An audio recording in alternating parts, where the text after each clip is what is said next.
And welcome everybody to the twitch.tv/faceit stream. A reminder to pull up the twitch.tv/academy if you haven't already. But either way, today we got two best of twos ahead of us, and I will be your host for the day. You can call me Kangas, and I'm joined by two lovely casters in Cubby and Rafa. Tie check, guys. What's everybody wearing? How are we looking right now? You know what? You can't really see it because of my whole setup, but I'll step off Rafa, to the we side. match. I think I did okay. It passes. Look at that. Cubby, I'm sorry. Nobody cares about your tie. Me and Rafa match right now, so Yes. that's the primary focus right here. Left out as always. Put it right here. Yeah. Wait, am I going the right way? I have no idea. There we go. Yeah, we got it. Nice. First try, 50-50. But, of course, we do also have 50-50 as a conversation because every team went 50-50 last week. That is why we wear the ties here. But we have another match ahead of us today with Evil Geniuses Academy versus Dignitas Academy. So, guys, already both of these teams, I would say, are kind of in that clump. When we looked at the standings so far, there's teams that are fighting for a chance to differentiate themselves. And I'm going to give this one, who do I want to throw it to? Cubby, how about you? Talk to me about Evil Geniuses. What are they looking like in this clump currently? So both of these teams coming into this match sitting at 10-12, that puts them 6th in our standings, and we're starting to get to the last 3 weeks, so we're going to start talking a little bit more about Proving Grounds implications. And you know what that means? If you're top 6, you're in. If you're not the top 6, that means that you're going to be playing through the qualifiers, where you'll have to go toe-to-toe with some of the amateur teams. It will be the bottom 4 out of the 10 of amateur, so not the top 6 squads, but still would rather get in there nice and clean and get some better seeding. Now, when it comes to how EG looks, I think they actually had one of their better weeks last week. I know that the EG 1-1 curse is kind of a meme, also sometimes a blessing for them, but I think the big part about EG is that Tomio had his best week yet last week. He's someone that has struggled a little bit in the early season. He really stepped it up, really started to look like the player that we were expecting for him to be in Academy. And he's going to be put to the test in this game against Dignitas, as he has to take down the locomotive of the Dignitas train, which is XU in their jungle. Exactly. So now let's talk about Dignitas on the opposite side here, because like you already said, XU is that engine, the one that's driving the team in most of their victories. So, Rav, I know you're the big XU guy. You're the big fan on the cast, so this is your time to gush. Well, Cubby's right. I mean, Dignitas, well, we try not to get too wrapped up in team play styles and team identities, but XU really is what drives the early game success for Dignitas.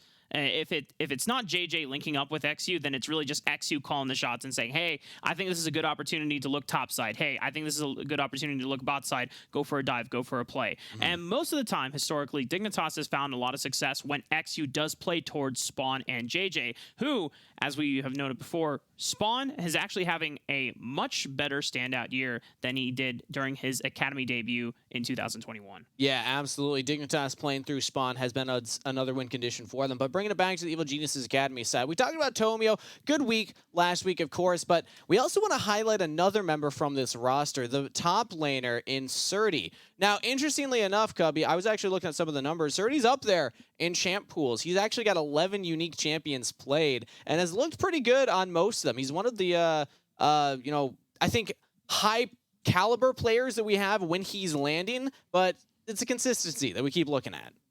And as the weeks have gone on, Surdy has gotten more consistent in his play. I mean, this game against 100 Thieves, he brought his team back from the brink of destruction. This 5K goal deficit you see on your screen, they won this game because of Surdy's play. And we've seen Surdy start to put up more of these performances. And it's really important for EG and for Surdy because this is a team that usually likes to play 3 lanes. And that means that your top laner, when you're playing 3 lanes and you're playing sides, if they're strong, that game's probably going to go well. If not, and they're making mistakes, sometimes that's where we see some of the inconsistencies for the EG 1-1 curse. I think one of the more interesting stats I have on Surdy, he is tied for the lead in top laners when it comes to solo kills with 15, but also leads the league in isolated deaths. So I think it really kind of speaks to how EG does play these 3 lanes, how Surdy is oftentimes alone in the side lanes. And we do see moments of brilliance from him. We're just looking for more moments of consistency, getting rid of some of those bad deaths and making sure that he's playing with the team a little bit more. Hey, if you want him at his highs, then you also got to take him at those lows as well. As a developing player, I still think that he's shown a lot of growth over the split. Like you said, consistency getting better. But opposite on the rift yet again to Dignitas Academy.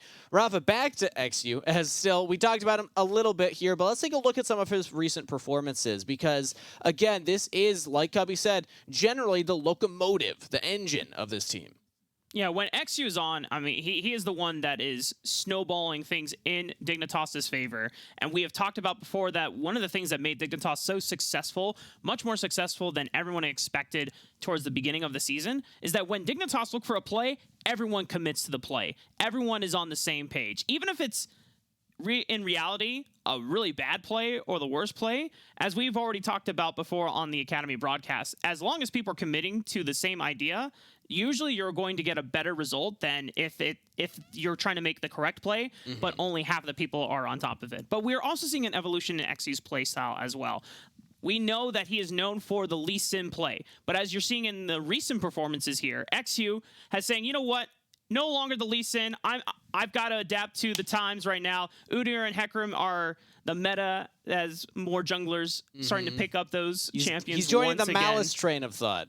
So, yeah, dude. I mean, he got 2-0'd by Malice's Udyr, and it's like, all right, you know what, Malice, I accept. My playstyle has been outdated. It is ancient. If he's a locomotive, if he's a locomotive, he's now on adapt with the times now. He's on the Malice train here. It's funny to see Malice's response to that too, saying phase rush or Hecarim, no.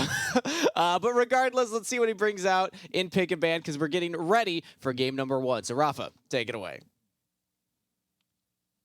I just want to follow up on that as well and start a conversation with you, Cubby, about XU. We know that XU. These champions like Hecarim and Udyr are not new to him per se, as he played these during Cloud9 Amateur in last year, and he's no stranger to any champions that take a lot of more resources, as one of his more notable champions in his player career is Graves. But it's just knowing that Dignitas has relied a lot on him being an early driving force within the first 5-10 minutes. It's not necessarily the same when you play something like Hecarim and Udyr. You're telling your team, hey, you know what? I'm going to be farming. I'm going to be looking for more controlled play and looking for vision control and making sure that I'm getting a lot of resources for myself so that our mid game is far more successful than our early game. And I think that's going to be a good point of balance for the, XU, because yes, he did play these champs when he was on Cloud9 Amateur. I don't think he played them well, though. That meta was all about full clearing. And actually, when he's at his best, it's about ganking. It's about not taking the full clear and looking for those windows to make plays really early in the game. Hecarim, Udyr don't really support that. But seeing him be able to play that champ with Dignitas and watching them play around it and be able to have an impact at later stages of the game as well as some of the early stages when he is able to show at the right times, that's the sign of growth that we're going to really look for out of XU. And as we're starting to hop into pick ban here as well, we might have to see XU reach a little bit further into that champ pool because I don't want to tease too many of the bans already, but Lee Sin already taken off the table. It was one of the champions that Evil Geniuses banned against them in leading up to their one win that they got after the first loss during that series. The last time these two teams met, I believe week 4 of the regular seasons for this split. And already, Dignitas already answering. Now you guys get a chance to see what's going on the ban side. The Gwen also not available for Surdy this time around. Wow, and surprisingly enough, actually a first pick rise. So for fans at home, we are on patch 12.4. This is going to be some of the earlier gameplay that we've seen on it. Of course, if you were tuning in to twitch.tv/academy the last couple of days, that was also on 12.4, but this is the first week we have it in Academy. A lot of buffs to champions that are a little bit outside of the meta, but the meta-defining champs in the Gwen, in the Jinx, were still not touched. So I'm curious, though, kind of diving into this pick ban, Rafa, seeing that first pick rise, because I know it's something that Soligo has been big on. He is someone that has really tried to enable his side lanes as EG has tried to execute the 1-3-1s and playing out these 3 lanes in Academy. Rise is someone that really helps with that. And Soligo was blinding TF all of last week. So curious to see them now switch to the Rise and want to see what they pair it with. Is that first champ they're going to pair it up with going to be that Hecarim? Tomio already very, very familiar with this champion. During the Evil Geniuses Prodigies days, I think this was one of the champions that really made a huge name for himself as during the Udyr Hecarim meta, but he was one of the big amateur junglers that was really pushing that and finding a lot of success with it over the likes of the other junglers at the time. Jhin also being locked in for Kaori. Not as much late game power as like a Jinx or an Aphelios, but you still have all this great utility. And so the way that things are playing out right now, Evil Geniuses, a lot of their champions are more supportive towards Tomio in the jungle, whereas Dignitas, they have a really standard team fighting composition front to back. XU taking the utility route of just Jarvan. Strong ganks and then team fight presence later on. Yeah, I'm surprised to see the Jarvan taken there instead of something like a Thresh or a Braum, as I expect both of those champions now to be taken away from EG, but showing how much importance Dignitas has on XU being on these playmakers, as Jarvan been one of those playmakers that has been all right for XU on the side of Dignitas. On the side of EG, I do want to clear up, or I guess talk about real quick. I think one of the reasons that Tomio started looking better last week is that they had more games where Tomio was set up to full clear. And I think that Tomio, once he navigates out of those first couple clears, he has great mechanics. He is someone that's consistently very high up in the solo queue ladder. He is able to make things happen in these team fights. That is what amateur is all about, right? Getting those team fights, making sure you're good to go, and taking those for your team. This Hecarim for Tomio, another champion that is usually set up to full clear. So I'm curious to see what the early path will be and if XU can possibly break that. As diving into the second phase, Braum not taken away by EG. Instead, it is the Renekton, so targeting a ban, or a blind, I should say, from Eclipse. Leona locked in for Dignitas, and now Skytech and EG have to respond. All right, Dignitas are pretty much at this point all in on team fighting. They have so much crowd control, so much lockdown. At this point, Evil Geniuses, they can counter by saying, hey, we need some disengage in our team, whether through it's our support in Skytech, or Surdy can bring something to a table, maybe a Gragas. But they're going to say, you know what? We see your lockdown. We're doubling down. We raise your lockdown. However, Surdy is going to opt in for a blind split pusher in this Jace. Also great in setting up for siege compositions and getting some poke in preparation for objectives. And now we're going to have to see how Eclipse responds. And we could see something like a Wukong Malphite really commit to this identity of having this 5v5, or we could also see something like a Tryndamere. Something that looks like Eclipse is going to lock in. He swapped over to Ghost, and that's going to be the Tryndamere at top lane. So, never mind. Oh, the last second swap. Switcheroo. Okay, they baited. They got me. Don't get baited by champs. I was baited by summoner spells. I feel like that's like some next level mind games from Eclipse, but that Malphite, it's all about the 5v5 now for Dignitas. I'm not going to lie, Covey. I think Eclipse was the one that was baited. I think it was ready. He was all aboard the Tryndamere, and then something in comms was like, no, do. Let's just go Malphite. No ego. Drop ego. We're playing for the team fights. We're playing to just full-on wombo combo them in the 5v5. I will say, one of the problems about this that I foresee, Cubby, is, in the early laning phase, a Malphite, it's against Jace. It either can be a bad time or can be a good time, depending on what jungle pressure is available and how well Surdy's able to navigate and making sure he's not just face tanking Malphite's ground slams and just navigating through range poke. But at some point, Surdy will be able to outmatch the Malphite in the split push war. And then your job as Malphite is to strictly group up with the team and force these team fights. And if Dignitas are not the ones ahead, or they're not the ones being able to force those fights whenever they want, then Evil Geniuses will be able to stranglehold them through the split push menace in Surdy's Jace. And that's something I'm going to be looking out for very early, because with EG, we have this first pick Rise. That tells me that you're trying to enable your side laner. We talked a lot about how EG, one of the teams that we have in Academy that plays 3 lanes.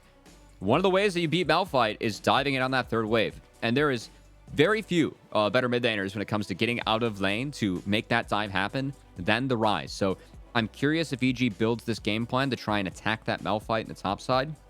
And if they are able to get Surdy ahead, we have seen what Surdy can do with leads. We have seen Surdy at his best in these fights, in these lanes, and want to see if EG frees him up to play like that again this game. I would not be surprised if Evil Geniuses just commit a lot of these resources. There's so much utility coming from pretty much every single champion. And Tomio, outside of Onslaught of Shadows, you do need the Malphite to be a little overextended before you can commit for a successful gank. But I mean, Ryze, point-and-click route. Skytech, if he comes up, you have so many lockdown choices. I don't expect Kauri to be roaming up in the early few minutes of the game. He's got to get some farm as well. But Deadly Flourish from long range away can help lock down members as well. This is a watch Surdy either rise to the top and rise to the occasion and just take over the game through the top lane, or, as we've seen before, it might be a struggle bus game for Surdy as well. Yeah, and I think a lot of that's going to come down to, how XU is able to answer this. Because if I'm looking at EG's comp, I'm like, that's a Jhin bot lane. You got a Jace top. This is all about pathing bot to top and trying to make sure you're there at the right time. So I think Dignitas, I want to see if they're able to utilize this Jarvan to read that and possibly answer. Because if Jarvan is able to get on top of Hecarim early, he does win those duels. So could be a good opportunity for XU to really break the game plan of EG and see if they can be successful doing that in our first game of the day. We were just about to get into the game, Cubby. Oh, man. There's pause. Oh, my gosh. They're holding us hostage. We just... They caught me mid-sip. That was my break. I threw it to Rafa. I was ready to kind of take it easy for a heartbeat, but... You plug in the Reformed Cup as well? I mean, whenever I can fit League merch in a League broadcast, yeah. So, I mean, since Rafa brought it up, discount code Alpha as our old friend. Just casually plug in T1 on the little stream. Bit of a shout out there. Hey, you know what? He hit Challenger in all 5 roles. That's pretty good. Yeah. Huge props to T1, baby. I miss talking to him. I was going to talk about the new scoreboard, too. We've got an updated scoreboard this patch for Academy fans. Yep. Yeah, maybe they saw it for a brief 20 seconds, but we promise we'll dive into it once we get back into game. Not sure what the technical difficulties are at the moment. Assuming maybe a player just maybe the mouse didn't connect quite yet. The hamster isn't being fed. Make sure you're feeding your hamsters, guys. The wheels got to be turning. Yeah. Could be in the Midwest where, it's like, I mean, these guys are out in LA. In the Midwest, though, we've had a week where it was 60 degrees and all the snow melted with 40-mile-an-hour winds, and then it snowed and sleeted again, and then all that it rained, and then it got cold, and all that water froze over. So it's just a mess out here. It's a good old classic end of February vibe. Rafa couldn't care less. He is not here, but if wherever you are, never invite me, bro. So why should I care if I'm never gonna be invited up there? That's fine. Hopefully we can reunite somewhere, not in the Midwest, better weather, and importantly for everyone at home, we do get to reunite on the Rift rather soon, as we have gotten word that our pause is about to be wrapped up. Should be back to the game quickly, and diving back into this game. Dig, yes, the 5v5 is very apparent. It's a Malphite, Jarvan, Ori, right? These are champs that we've seen combined since Season 2 to win team fights, right? Dude, it's the Exodia comp of the old, man. It is. We're just missing the Amumu at this point. Or the Misfortune, actually. That is true, yeah. So the one thing that I like about EG and that Jace pick is that Jace, with all the range that he brings, is a good way to break the Orianna, break the Aphelios, to make sure that you have ways to deal with them around objectives. So I really think that's another reason that EG need to get that Jace ahead, because if not, Orianna into Ryze Jhin, it's very difficult for Ryze to play out those team fights. Just making sure that my screen was correct here. I see the game is playing out, but I don't think we're quite live yet, at least on the broadcast. So we should be getting the game screen to you guys because it is playing out. All right. Huge. All right, here we go.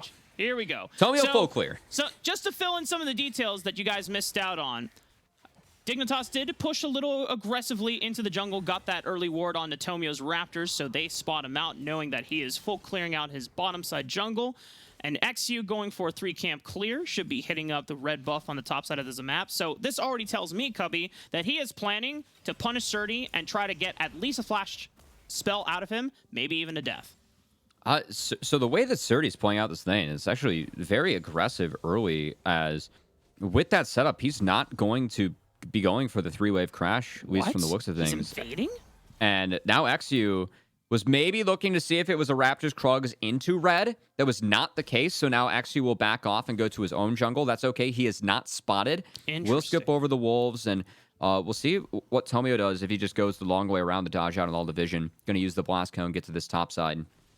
As honestly, it's an okay attack from XU, as I personally prefer the Raptors Krugs into red clear, as that just gets you your secondary camps the fastest.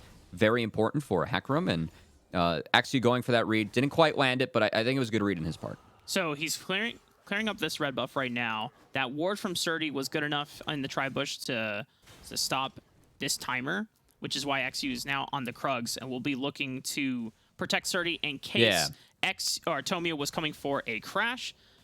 Not quite. No one is coming in for this level 3 dive onto Eclipse. He's doing his best to sustain himself so far, as Surdy's already gotten quite a chunk of health on him already.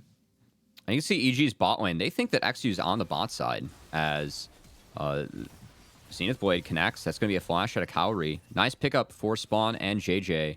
I know the UT, Spawn's been laning, or playing better.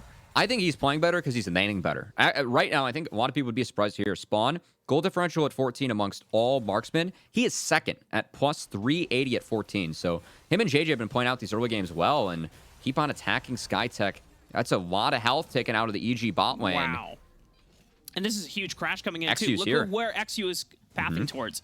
And then you can tell that the communication from Dignitas is saying, hey, we're building up a huge wave. We're going to try to trade aggressively here. Now XU arrives at the exact time of this huge crash. However, it's a little too dangerous for them, as Soligo already trying to answer the roam. Darkwings had to recall, looked for the TP instead. And that pressure alone from Soligo saves Skytech and Cowrie what could have been a dive from Dignitas. And that's important that EG is able to survive that, Rafa, because now Tomio already got that full clear, feeling really good, already on his second camps, can just walk down to the Krugs, continue to keep full clearing. And now we might be able to see Tomio actually break this. He's looking for XU, might be looking to get him at the secondary Gromp. Not quite able to find him, but he sees the flag. He knows he's around here somewhere. He can smite this away. Oh, Tomio, if he just walks up, damn. Oh, no. And Tomio is going to be able to swag on out like a thief in the night, taking away XU's gold and experience just for himself. And XU is now left with anything else to do here in the bottom lane, as the wave is too quite pushed up and it's dangerous to dive at this point. Has to reset. Will be clearing towards the top side. That was a really nice invade from Tomio, and that's going to get EG a lot, because not only do they spot the Jarvan, but now Tomio, he knows that Jarvan has to go reset, and look at him. He is ripping towards this top side. Skytech's going to barely survive, but now Malphite, Eclipse, he has to back off. Does so properly. That's enough to get Tomio to back off on that top side as well. And now Tomio, he will get spotted on this control war, but that was a nice moment that bought EG some time. Just look at how altered the pathing has been from Tomio. You talked about it before. Once he gets off his first full clear or 2 full clears, he's a lot more active, and he's a lot more proactive in being able to decide how he can change and impact the game. And now they're using this priority from Soligo. We talked about before how the utility from this rise can help set up Surdy for success. Eclipse still isn't level 6. XU isn't level 6 either. So no unstoppable force, no cataclysm available. Unfortunately, all that build-up and tension leads up to really nothing. I was really excited for a dive, but Surdy doesn't have that much mana anyway, so they're just guaranteeing the crash. I think the fact that XU is spotted just calls it off. If it was only, it was a 3v1, I think they get that, but not the case. Okay for EG to call it off. Hecarim is still navigating out of this early game, man. Okay. Hey, you know what? We're just going to have to wait for the fun, Rafa. You know, I talked about before, it's like, if we all commit to the same play and it's really bad, it's sometimes it works out. It probably wouldn't have worked out there, but, you know, I live for chaos. I live for entertainment. I thought that I was going to escape Mad Magical, but apparently not. He has infected you. He has influenced me. He has shown me the light of just living in the moment. Well, in this moment, we do have Dignitas utilizing that bot lane prio they've been able to obtain, pick up this dragon. As I think for Dignitas, this has been a big game plan for him, taking the dragons, really focusing on this bot side and identity. I think that as Academy has moved on, I think more teams have really started to find this identity.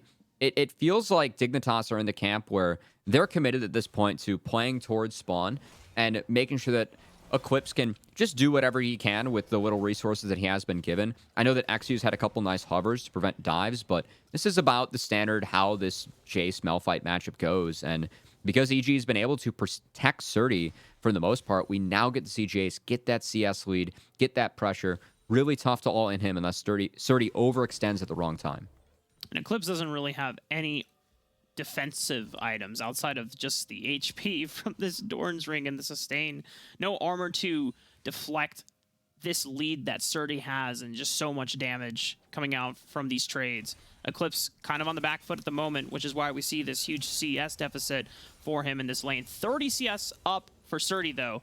And we were talking about how it is up to Surdy to really smash this lane and take over this top side of the map, because if you can keep Eclipse pinholed in a single lane, you prevent him from doing the best thing that a Malphite can provide. Yeah. And that's reliable engage for the mid fights.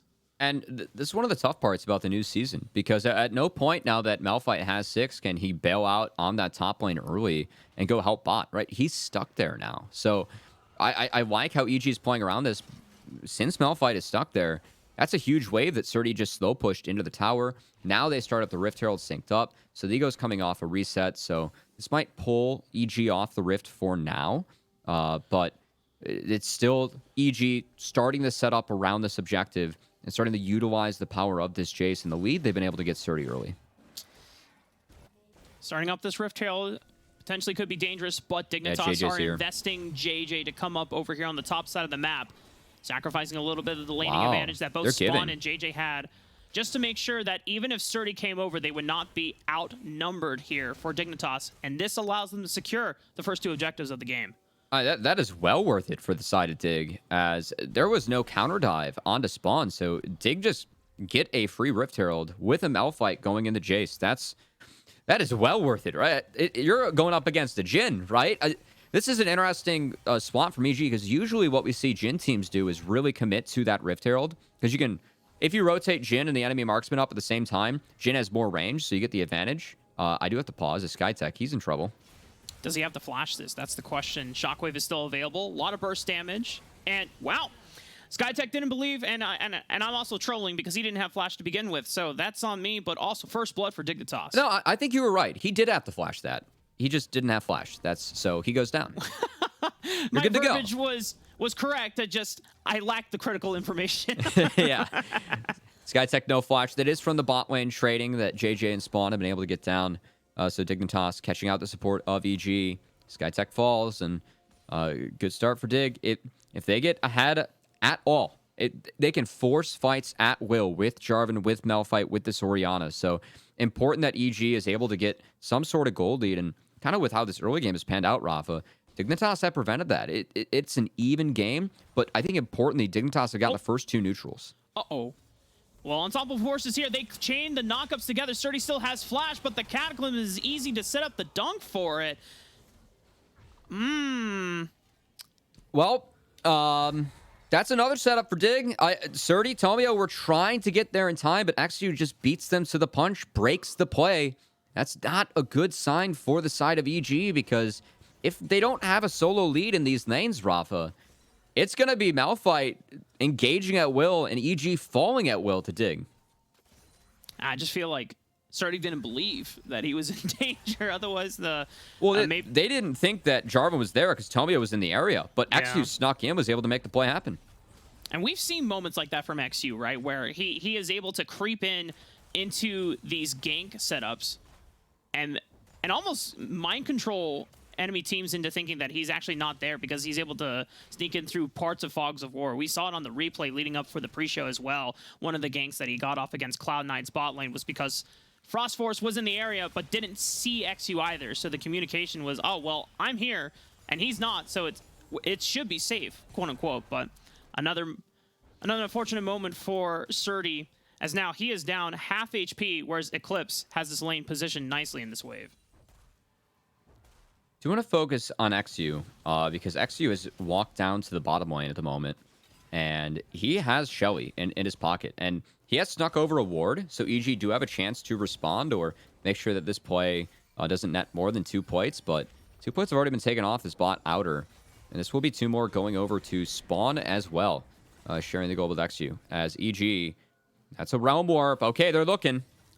Flash from Spawn dodges out on the dredge line, and the rest of the fight Oh, erupts no. here, but they turn it around and explode Tomio, send him back to the glue factory, and Skytech has nowhere else to run either because he flashed for the play. That's a double for Spawn. And Tomio just gets one shot by the side of Dig. The focus on the Hecarim wins them that fight as the response from EG, they aren't able to find it. Now Surdy, he's in trouble too. He is Darkwing's at Shockwave. He doesn't even need it. Oh, no. Oh, and this game plan for EG, it's fallen apart as Surdy going down. Now, again, they don't have a lead. We're going to get a second look, and look at how Dignitas are able to focus on Tomio. The flag and drag into the ult, into the stun. He just gets one shot by the side of Dig, and I also really want to credit Darkwings for matching that rotation from Rise. You have to be ahead of the play to match a round warp. Darkwing's able to get there in time. That helped supply the damage to make sure that Tomio was one shot, wasn't able to get involved at all in this fight. And now Dig, this 2K goal lead at the 14-minute mark against EG's composition, this is huge, Rafa. Because when you are the team that has the engagement tools and you're the ones ahead, there is nothing that stops you or makes you concerned about forcing a fight, because you already know that you will have the stat advantage. You will have the numbers advantage any single time you pick a fight. So now Dignitas, this is a game where Evil Geniuses have to be extremely careful. They need to find pockets of vision where they can control rotation paths from the side of Dignitas and making sure that their carries are still able to farm without Malphite ult, Jarvan ult, Leon ult coming out from Fog of War. And I mean, they have a couple ways to play around that. I mean, they have Nautilus, they have the Empowered Rune Prison from Rise. Maybe in some skirmishes, EG can try and fight their way back, but this is a tough game. It's a 3K gold deficit already, and things do get better for EG once Chase gets like an evolved Miramana, but until then, they're going to be on the back foot. Yeah, Surdy was forced to not only kind of stop his first item for the tier, but then he has to invest into a Hex Drinker as well, because he is essentially playing against double solo lane magic damage from both the Malphite and the Orianna just to survive in the laning phase. You already saw how much damage Darkwings was able to pull out in that 1v1 without even needing Shockwave. And earlier on, Eclipse was just constantly chunking him out with those seismic shards. This is still with the Hex Drinker, and that is still already doing a decent amount of damage. Yeah, when a seismic shard does as much damage as an empowered shock blast, that's when you know you're kind of in trouble. And that's what we're seeing from Eclipse here. Now Surdy does have the Vamp Scepter to help sustain up, and still able to trade out rather well on the chase, but Surdy might have been trading a little bit too much as he's staying up, and JJ's here. He's in trouble. No flash available. Yeah. JJ just has to walk up, stun him, ruin him, Eclipse with the damage follow-up, and then the whole gang is here to follow up on the assist. XU throwing down a flag so he can get in and cash in as well. Dignitas continues steamrolling ahead. That should be the second Rift Herald going over to Dig, as EG actually trying to respond by diving Spawn, but Spawn intelligently backs off. EG spotted, and now they're on the wrong side of the map. Oh, they got to get out. There's still Cataclysm available. Remember, Tomio... Oh, man. Skytech is just left out to dry. Tomio says, see ya. He's got the movement speed. Skytech doesn't, though. This game is very, very tragic right now for Evil Geniuses. I feel like we could write a poem about the pony and the subnautical, spacesuit being on the wrong side of the rift. There's something there. Do you want to go into a writing career after esports? No. I think that this premise shows why I shouldn't, but, I still, there is something really here. You are really grasping for straws here, but I can understand the desperation for you to find a poem is also the desperation for Evil Geniuses to find their way back into this game. It's a tough one for EG, and I think they had the right idea with some of the setups they had around Surdy, but XU just beating them to the punch, and yes. I think being like hovering at the right times, just some good awareness from XU, and I mean, once you break the plans of this Jace, once you break or slow down this Hecarim, which Tomio has caught back up, but still gone down a couple times, it's tough for EG to get back in this game, and it's really just going to be more farm on this top side to try and save them, but that's not going to be an easy task, as Dignitas, this would be their third dragon.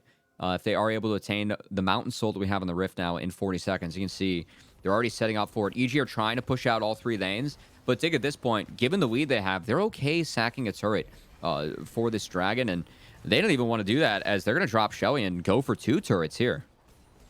They have 4 members here. Darkwing still on the top side of the map. Surdy has to rotate Doesn't in have now. teleport, so he won't be able to rotate as fast. Tomio potentially on the flank here. And Skytech is in position to follow up as an engagement as well. Tomio speeds on out. Dragon will be spawning in the next 12 seconds here. And the rest of Dignitas, once again, they are coordinating themselves to be in the right places at the right time, setting up for these objectives early on in advance by putting themselves at 3rd Dragon and essentially at Soul Point at 18 minutes in the game. This now says the Evil Geniuses, listen, at 23 minutes, you have to contest us potentially for the game. That outer turret for the Dragon is the trade that Dig ends up making, and I think given what you're saying, Rafa, it's still well worth it for Dig, as a Mountain Soul would take any scaling factor or advantage that EG could have in sides, would take that and throw it out the window, as if the 3K gold that Dignitas are holding on to at the moment hasn't done that already. I think for EG, in the downtime in these windows, I want to see if they go for another Realm Warp play. Because it's only been one for Saligo.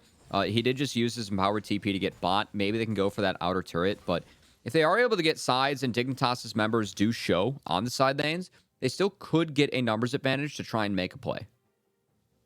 And I really want to go back to praising some of these Dignitas members that allowed this to happen. Because you saw a lot of the early game moves that Dignitas were planning were really... I'm going to actually hold that point because we might see a counter dive here. Tomio and Saligo were looking for the crash, but the teleport from Darkwings might save this wave from taking down the turret, just barely preventing the objective bounty from coming in. And you can see with this updated scoreboard, we have those objective bounties. So on EG's side, it's an extra 250 gold for an outer, extra 400 gold for an inner at the moment. As, of course, the inner's not quite available, as EG is only knocked down that top lane outer. And the odds of them knocking that top lane inner down, that would really put Surdy at risk if they do want to go for that. But I mean, you're kind of desperate at this point, right? Because you are hilariously falling behind, and if you thought it was already hard enough for a Jace that was behind to lane against a Malphite, imagine having to lane against Malphite that also has Mountain Soul. He already has 1 Mountain Dragon to his name. Tomio's chunked out here. You got to use the ulti or you will die. Ulti for ulti has been exchanged. The jungler for Evil Geniuses does get out, but the jungle pressure has been rewarded for Dignitas. 10-piece Big Nugget over to XU as Eclipse. A little bit Uses close. Unstoppable Force. Yeah. Surdy was getting close to soloing him out. He's getting Still rotated could look on. for it. Accelerated Shock Blast Surdy's would in be trouble. needed. Uh-oh. Yep. It was all an elaborate ruse. Eclipse is going to take his swag recall because he already knows. And XU with the stylish swag flag flash to land the knock-up onto Surdy. Nowhere else to run. Another kill for Dignitas. JJ takes it for himself, says, you know, I moved here. I deserve this. Ends up securing that gold for the Leona. Surdy still trying to make things happen, just not quite able to do it as his team just has no pressure elsewhere on the map. And EG just were never able to get that Jace off the ground, and therefore their team really wasn't able to get off the ground in this game. It is a 3,000 gold lead, so I know the gold contrast isn't that dynamic, but we are still staring at a team that is on the verge of Mountain Soul in the next 2 minutes, and that is what is the big fear for Evil Geniuses fans, because the scaling components on this team is still decent enough that you can compete the later the game goes on, but it's... That's kind of where we're at this point. Yeah. I don't know. So at this point, what we can talk about, though, Cubby, is how Dignitas got here. And just kind of, you know, going back and celebrating what Dignitas did correctly. And right now, how'd they get here? I like this. Okay. This is Crash shown. Now, EG will spot this. I think Dig sticking this would be risky, but they're sending TPs. They want the fight. They could turn. Surdy Watch is for split. a close flank. Yeah. He's on the other side of this wall. Oh, he's if not he spotted. sees Cowrie, he's still in fog. Where is he? He's waiting in the bush. Oh, no. Just allow EG to walk up Big slowly. rock monster. Okay, well, he's going to show himself because they're Okay. going to turn right onto SkyTech. They just get a lot of damage out. Still has ultimate available for the big Gets the knockup. beast. Tomio is on the other side of the wall, seeing if he can manage a smite steal. He's going for it. Onslaught shouts. Oh, no! Oh! Face plants into the wall. Not quite enough range. I appreciate the attempt, Tomio, but it's still Dignitas that maintain the perfect score, 10-0, and the Baron in their pockets. He was trying to escape the Leona, who would have locked him down. So that while that looks bad, I think it's something that Tomio would have had to go for. And at this point, Dignitas, risky of them to stick that. But I feel like we've seen a lot of those flips and aggression from Dig. They're a team that's not afraid to make a play together. And in that case, it pays off as I think the one thing that Dig did really well with that Baron setup, isolating the members of EG. Tomio in the pit alone. SkyTech picked off alone. That's what makes sure that Dig can take that small risk and make sure they net the Baron for themselves as now this is a Baron-empowered Dignitas fighting around Mountain Soul. And EG, things continue to look grim for them as I think EG's best hope in this series is the EG 1-1 curse ringing true for Game 2. But hey, we'll see. And they're going to capitalize by punishing SkyTech. Still doesn't have flash from before. Shockwave. No def charge for a knockup either. Eclipse is just walking up and threatening Cowrie, preventing him from getting all 4 shots of Curtain Call available. He's got all coming. SkyTech.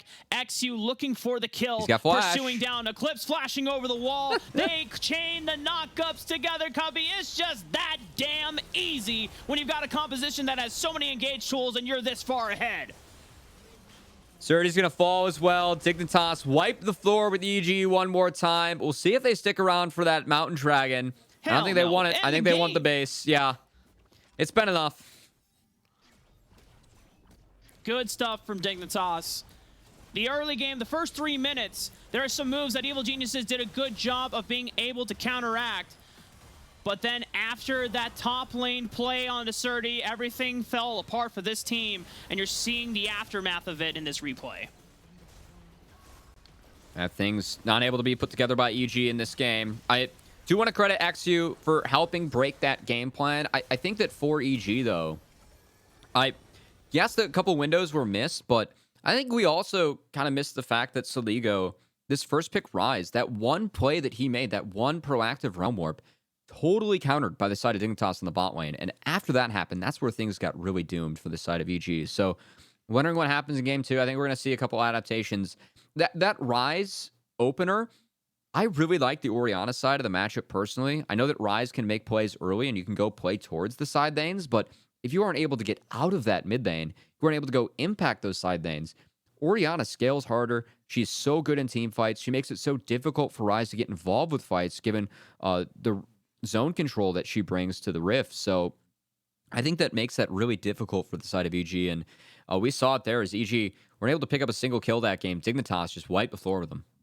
A complete shutout here from Dignitas, really making just a statement to say, hey, you know we split the series last time. We're not going to let that happen. This is a lot of momentum already surging forward for Dignitas and XU, especially going into Game 2. When we come back, Kangas will be joining us with a wonderful halftime show. Stick around, and we'll see you soon.